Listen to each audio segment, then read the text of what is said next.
End of the day, I'd argue that this is one of the more competitive business cards available. What's up guys, it's Sebastian from Ask Sebby Business, and today we're going to look at the revenue business card using 3 different levels. Number 1, we'll start with the basics and pretty much everything you need to know. Number 2, we'll compare it to a few other options. And number 3 are some other things that you haven't considered. Big favor before we dive into all of this is to give this a thumbs up. Kind of stupid, but it's the nature of the YouTube algorithm and it does surprisingly help. And if you are new here and you want to maximize your cash back or maybe take some cool trips using your business credit and business cards, then consider subscribing. Right off the bat, the revenue business card has no monthly or annual fee when you're using the card or the flex line. The multipliers are also pretty competitive. You're going to get 3% cash back on every purchase, and there doesn't seem to be any strings attached. For a lot of other issuers, you only get that if you do a certain amount of spend or something, or only on specific categories, but that's not the case here. As a filming, there's also a pretty competitive intro bonus, but since those do change, I'll link it down below in either the description box or as a pinned comment, that way I can always update it. One thing I really like is the mission of the company. Revenue cares less about your credit score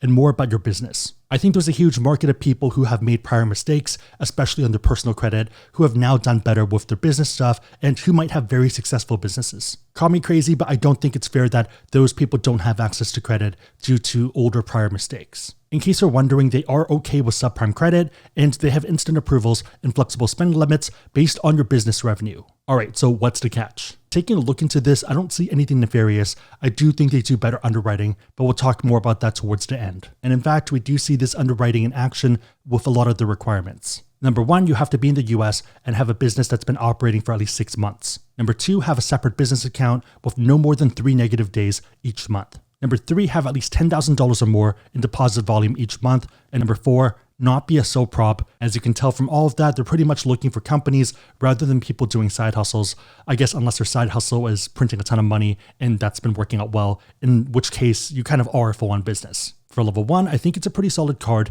Not really much bad to say here. For level 2, let's compare it to some of the other options you have. We talked about how the revenue business card can be a little bit annoying given all the checkboxes that they have and the hoops that they want you to jump through. On the flip side, other issuers are less annoying in those regards, but they do rely on your credit score, which might be limiting. If you're someone watching this video, one of the other cards that are probably on the top of your list is the Capital One Spark Cash Plus. It offers 2% unlimited cash back, but it does have a $150 annual fee. The Spark Cash Plus card is the king of cashback, at least among traditional issuers. 3% versus 2%, so you can tell that 3% is obviously better, but you do need to be able to get approved for the revenue business card. So given that, I think I would try for the revenue business card first, and then if that doesn't work, if you don't get approved, then go for the Capital One Spark Cash Plus. On that note, if you do want to learn more about cards and you want to support the channel, we do have links on the website, asksebby.com, and down below in the description box. Please make sure that the links are competitive, but otherwise using those links really supports the channel, so thank you guys in advance. For level 3, let's talk about some other considerations, so another option that might make sense,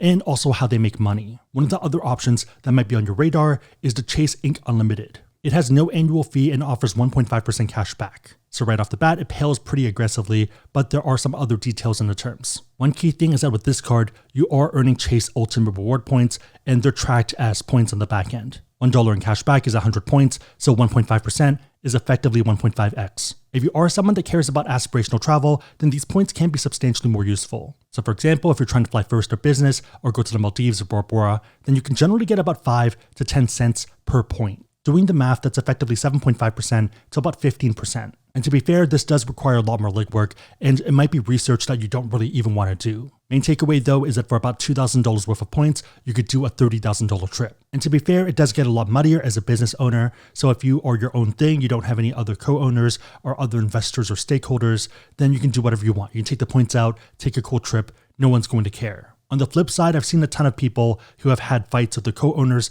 about this because one person wanted to reinvest it back into the company while the other one wants to take the points out. In a lot of cases, especially for larger companies, it's just easier to put it back into the business and buy a new printer. Your mileage may vary, but I think either option and either solution here is pretty solid. Okay, so how do they make money? I have 2 guesses, and I think they tie in with each other. For the first one, huge distinction we talked about is the fact that you cannot get it if you are a sole prop. You have to be a business. Even when you look at their site, and you can contrast this to Capital One or Chase, we don't have an exact sheet with all the rates and stuff, but we do have a pretty good idea. And kind of think of it like 5 different levels where they can charge more for higher value customers. Number 1 on the low end is going to be debit cards. Number 2 is going to be intro credit cards, so typically no annual fee ones, and also cashback ones. Number 3 is going to be the more expensive ones, the Visa Infinites of the world, the ones that charge a lot more. Number 4 is business cards, and number 5 is going to be commercial cards. Kind of a tangent, but also a pretty funny example. Back in the day when the Chase Sapphire Reserve launched, for at least I think 6 months or so, a lot of restaurants would not take the Chase Sapphire Reserve.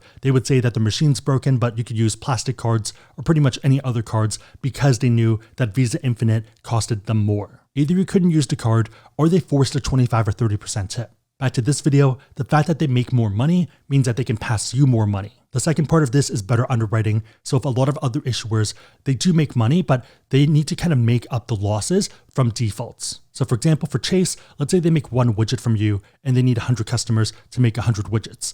In effect, they would need to have less than one default for every good 100 customers. For the revenue business card, they're not looking at your credit score, but they're looking at pretty much every other hoop. I wouldn't be surprised if the most dangerous time for a company is in the first 6 months when it starts up. So the fact that you need to be around for at least 6 months and also have at least $10,000 in deposits every month means that it is only a small number of companies. You pretty much need to be on pace to make about $120K a year for that top line number. On the flip side, for someone like Chase, they're not looking at your revenue numbers, they're looking at your credit score to make that decision. And you could tell them that you teach yoga or something, or do computer repairs, or you breed shrimp, and they'll happily approve you because if you have a good personal score, they don't really care as much. So revenue focuses on your business and everything going on there, while everyone else cares about your credit score and doesn't really care about your business. And you can argue the efficacy of this, but I do think it's a good thing that there is an option for people who might not have great scores, but who have good businesses. End of the day, I think this is one of the most underrated business cards that are currently available. Again, if you want to learn about cards, we have links on AskSebby.com and down below in the description box.